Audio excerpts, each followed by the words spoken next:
My brother filed the formal complaint on a Tuesday morning. By Friday afternoon, I was sitting inside a mid-event conference room on the 14th floor of a building in downtown Denver, watching him adjust his jacket lapel and smile at the presiding officer, like they'd met at a charity auction.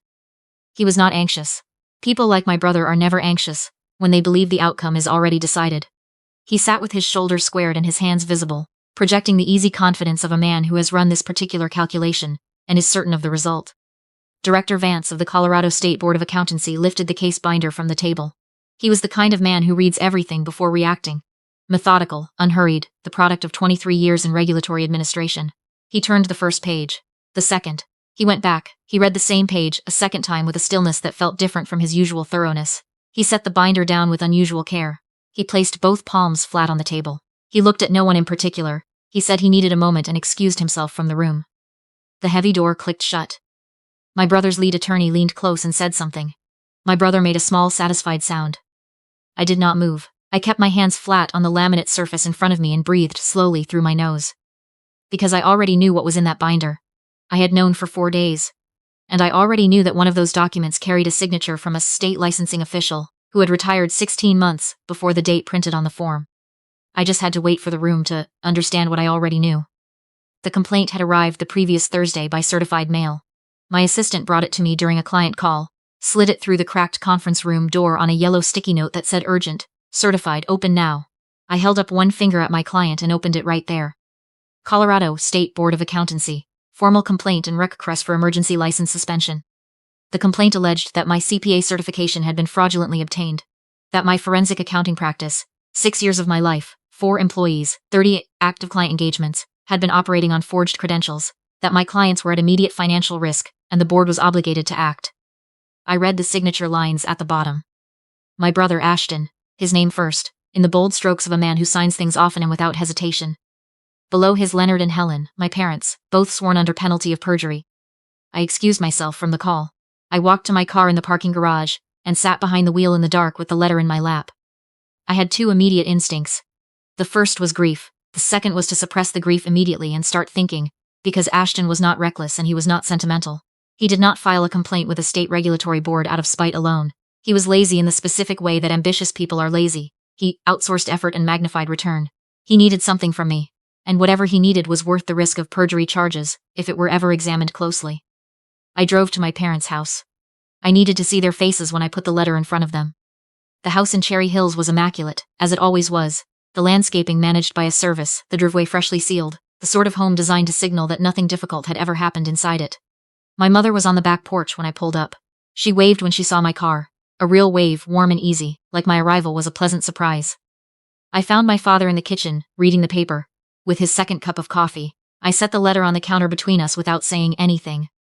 He picked it up, held it at reading distance, replaced his glasses on his face, and read it. He removed his glasses.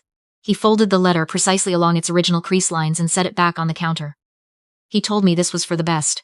He told me my mother had been worried for years about the clients I was taking on, the neighborhoods I went into, the kind of work that didn't translate well at dinner parties. He said Ashton's career was at a critical point, and they couldn't afford the wrong associations. Through the kitchen window I could see my mother moving slowly along the garden beds with pruning shears, the same rhythmic, unhurried motion she used when she had already made a decision, and was simply waiting for it to resolve itself. I picked the letter up off the counter. I said one sentence, that what they had signed under oath was not true, and they both knew it. My father picked up his coffee cup and went back to his newspaper. I drove back downtown in silence. I spent 40 minutes of traffic, running through every interaction with Ashton in the previous 6 months, the family dinners, the phone calls, the 2 casual questions at Christmas, about my client roster, about whether I had any pre-IPO engagements, about how those typically unfolded, whether the compliance audit filed before or after the public offering. I had one pre-IPO engagement, Meridian Systems, an enterprise software company preparing for an SEC-registered public offering. My firm had been 4 months into a full compliance audit. The filing date was 3 weeks away. I thought about who benefited from a delay in that filing. Then I thought about who had reason to want access to those files before they became public record. I parked in my building's garage and called Teodora. Teddy had been a senior internal auditor at a private equity firm for 8 years. 7 months ago, she had been terminated in what the HR letter called a restructuring. What it actually was, as she had explained to me over coffee in the weeks after, was a controlled removal following an internal compliance flag that someone's senior had decided was too inconvenient to examine. She was already at the booth when I arrived at the diner on South Broadway. She had a folder, a cup of decaf, and the particular expression of someone who has been waiting for a specific phone call for a long time. She said she was glad I'd finally reached out about Ashton. I said I needed to know what she had found. She told me. For the 8 months prior to her termination, Teddy had been quietly building a compliance file on something she discovered during a routine internal review. My brother held an advisory board seat at Meridian Systems. He had accepted the position quietly, 11 months ago, 6 weeks before he began steering a subset of his firm's investors into a position that would deliver extraordinary returns, the moment Meridian went public. He had never disclosed the advisory position to his firm. He had never disclosed it to his investors. He had never disclosed it to the SEC, where it was required to appear in the IPO filing as a material conflict of interest. The only mechanism that would force that disclosure into the public record was the compliance audit. My audit, 3 weeks from completion. If my license was suspended on emergency grounds, my active engagements would be placed in administrative hold, pending assignment to an outside receiver, if Ashton petitioned the board to become that receiver, which his attorneys were certainly positioned to do. He would have temporary legal access to the Meridian audit files, 4 months of internal financials, board communications, and conflict of interest disclosures. Everything he needed to quietly unwind his position, before any of it entered the public record. He didn't need to destroy my career permanently, he just needed to slow it down by 3 weeks. And he had calculated, correctly, that the complaint alone would create enough procedural delay to accomplish exactly that. Teddy laid the folder open between us, board resolutions with Ashton's signature. Calendar entries placing him in Meridian's offices as a named advisory member 14 months ago. Her own termination letter, which cited the compliance question she had raised as the basis for the restructuring. The kind of careless HR paperwork that organizations generate without thinking about what it admits to. She had copied every document to a personal drive the night before they walked her out. She said she had known, even then, that she would eventually need it. She said she was tired of sitting on it, and waiting for someone with standing to do something. I photographed every page with my phone. I told her to keep the originals somewhere no one else could access them. I said nothing else. I paid the check and walked out into the cold night air. On the drive home, a memory surfaced without warning. I was 22 years old. CPA exam results, first attempt, one of the harder testing windows of the year. Scores that placed me in the top percentile, nationally. I had driven straight to my parents' house with the score report in my hand, running slightly. The way you run when you have news you are certain will matter to the people you are about to tell. My father looked at the paper. He handed it back. He said Ashton had been named a junior managing director that morning, and I should probably call to congratulate him. I had told myself for years that it was carelessness, a distracted moment, the disorganized priority of a man who had a lot on his mind. Sitting alone in my car on a dark street in Denver at 11 o'clock at night, I finally stopped telling myself that. It was not carelessness. It was the operation of a system they had built and maintained deliberately. My success was noise in a hierarchy designed to amplify someone else. What they had never calculated was what that understanding, once it arrived fully and without softening, would make me capable of. The morning of the hearing, I arrived 40 minutes early.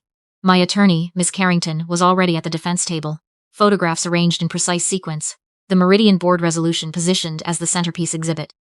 Ashton arrived with 2 attorneys and the unhurried energy of someone expecting a formality. My parents came in separately and took seats in the gallery. My mother wore a pale blue dress, and the pearl earrings she reserved for occasions she considered significant. My father wore the blazer he saved for meetings where he intended to be taken seriously. They sat directly behind Ashton, upright and composed, ready to perform whatever was required. Director Vance opened the session. Ashton's team presented the complaint and its supporting materials, the alleged forged licensing paperwork, the sworn affidavits from my parents, a character statement from a client my brother had privately coached over several phone calls in the weeks prior. Ashton testified in a measured, sorrowful tone about discovering what he believed were irregularities in my credentials, and his sense of obligation, as a family member, to report them. Then Director Vance examined the primary exhibit, a 2019 state review letter, the document at the center of the forgery allegation, bearing the signature of a specific licensing official. He read it, he turned the page back, he read it again. He was quiet for a moment in a way that was not his usual deliberateness. This was something else. The official whose name appeared on that document had retired from the board in March of 2018, 16 months before the date printed on the letter. Director Vance knew this because he had been at her retirement dinner. He had given a toast. Her name on a 2019 document was not a filing error. It was someone building a forgery from an old template without checking whether its signatories were still employed. He set the binder down. He stepped out. He was gone for 9 minutes. When he returned, he stood behind his chair and looked at the room in the careful way of someone addressing something that requires precise language. He stated, For the official record, the name of the licensing official, her retirement date, and the date appearing on the document, he described the discrepancy. He looked at my brother. What broke first was the neck. A flush rose from Ashton's collar. His lead attorney placed a steadying hand on the table in front of him, a small gesture that was its own acknowledgement that something had fundamentally shifted. Miss Carrington stood. She did not raise her voice or deliver a speech. She walked the photographs to the table one by one, the board resolution bearing Ashton's signature, placing him in Meridian's offices as an advisory member 14 months ago. The internal calendar entries, time-stamped and specific. The SEC pre-IPO disclosure, which listed Meridian's board members and did not include Ashton's name. The omission that made every investor transaction downstream of it legally actionable. She laid out the timeline clearly. Advisory position accepted 11 months prior, investor steering in the 6 weeks that followed, the IPO audit underway. The complaint filed 3 weeks before the filing deadline. She invited Ashton to dispute any document she had presented. He turned to his attorneys. They whispered. He turned back to the room. Then he started talking. The investors had informally encouraged the advisory role. His firm's legal team had reviewed it. The auditor who raised the compliance flag had misunderstood the structure. He had filed the complaint in genuine good faith. He had been trying to protect me from a situation he sincerely believed was harmful. His parents had not been fully informed about the technical specifics of the complaint before they signed. Every sentence built a new problem in the official transcript. Every attempt to soften one point created a harder edge somewhere else. Director Vance let him run. Then he called in the 2 board investigators who had been standing just outside the door. My parents stood simultaneously in the gallery. My father began citing his 40 years in commercial real estate, his seat on 2 civic boards, his philanthropic record, or the particular indignity of having his property implicated in what he called a misunderstanding. My mother produced tears with the efficiency of someone who has used them as a primary tool for decades. Director Vance asked them both, without raising his voice, to sit down. He informed them that their sworn affidavits constituted material evidence in a criminal referral he would be forwarding to the district attorney's office. He directed the investigators to document and secure their phones and tablets. My father's face changed in a way I had never seen it change. The performance fell away entirely. What was left underneath was not guilt. It was arithmetic. The arithmetic of a man calculating what this was going to cost him in real numbers. He looked at Ashton with an expression I recognized, though I had never before seen him direct it at his own son. It was the expression he reserved for bad investments. Ashton was escorted out of the room. His attorneys were already on their phones before the door closed behind him. I stood, picked up my bag, placed the restraining order, prepared 4 days prior, signed and notarized, on my parents' chairs without looking at either of them, and walked out of the building into the summer heat of downtown Denver. I stood on the sidewalk for a moment with the sun on my face, just breathing. I thought it was over. It was not. 4 days later, Ashton was released on bail. My father had pledged equity in 2 commercial properties to cover the bond amount. I learned this because Ashton sent a text to my work number, which the terms of his release explicitly prohibited, informing me that his family's financial resources made sustained civil litigation against my practice entirely viable, and that he was prepared to pursue exactly that. I did not respond. I forwarded the text to Miss Carrington and asked her to document the contact. I notified the bail monitoring office that conditions had potentially been violated. And then I did something quiet and deliberate. I knew my brother. I had known him his entire life. His need to surveil and control information was not a strategy, it was a compulsion. Under pressure, it became more acute, not less.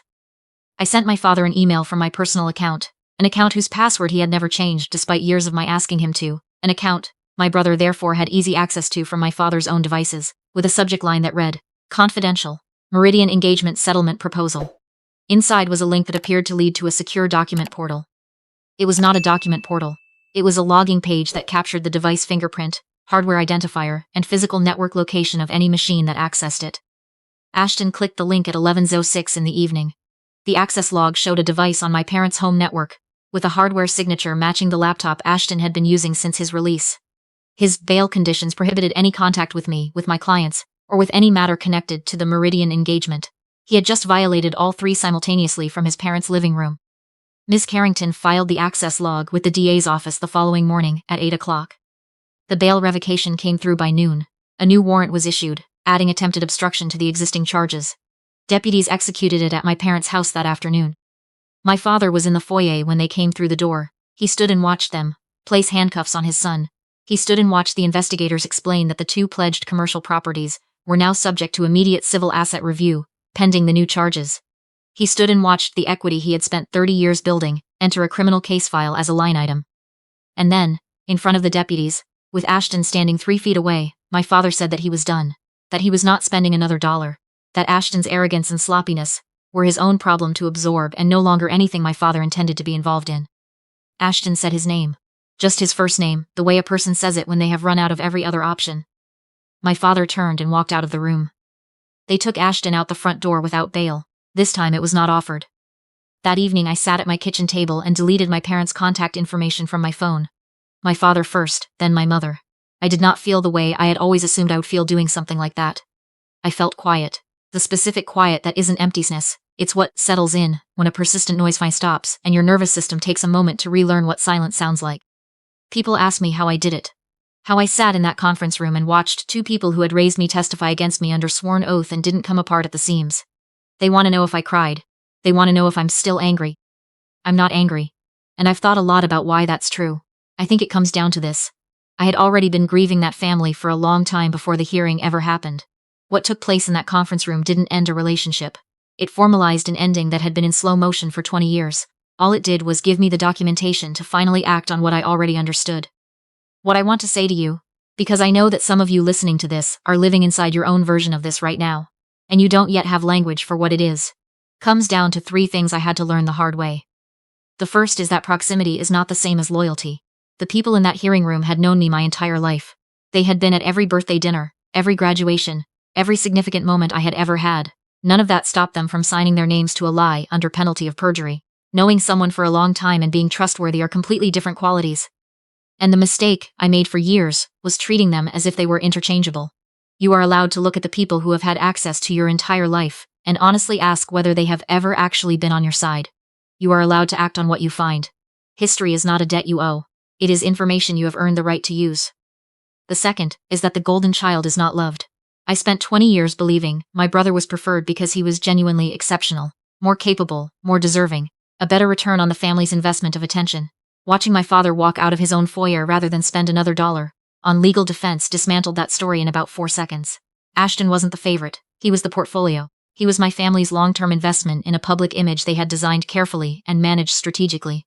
The moment his liabilities exceeded his returns, the position was closed without sentiment or hesitation. That is not love. That is asset management wearing the costume of parental devotion. If you are living in the shadow of a golden sibling, understand what you are actually looking at. You are watching a bet. Bets get cut the moment they start losing money. Your independence from that system was always the more stable position. You just couldn't see it from inside the house. The third thing cost me the longest to learn, and is probably the most important. The people who build their power on controlling yours do not respond to confrontation. They survive on it. Every argument you pick, every accusation you make, every time you push back demanding acknowledgement or accountability, or an apology they are constitutionally incapable of giving, you are giving them the oxygen they run on. You are not winning those fights. You are extending them. What actually ends it is becoming completely indifferent to their opinion of you. Document everything in silence. Secure your position quietly. Let them speak, because they will always, eventually, say the thing that destroys them. Step out of the way, and then walk out into the sun and go build a life that has absolutely nothing to do with them. My practice is thriving. The Meridian audit filed on schedule. My team is 4 people who show up and do excellent work, and bring no manufactured drama through the door. Not a single client outcome was touched by any of the chaos my family tried to create. The weight of the Caldwell name, the comparisons, the conditions, the quiet steady pressure to make myself smaller so the family hierarchy stayed clean and legible, is gone from my life. I put it down. I did not realize, until I actually put it down, how long I had been carrying it, or how much of my energy it had been consuming every single day. I want you to sit with one question right now. Think about who you are exhausting yourself to remain acceptable to. Think about whether the version of you they want is actually you, or whether it is a smaller, quieter, more manageable version that poses no threat to what they need to believe about themselves. Think about whether the love you are working so hard to protect is actually love, or whether it is control that has learned to use the word love, because the word is harder to leave behind. The day I stopped making myself legible to people who had already decided what I was, is the day the rest of my life finally began. Tell me in the comments. Is there someone in your life you already know you need to let go of? Or are you still trying to convince yourself it might eventually get better?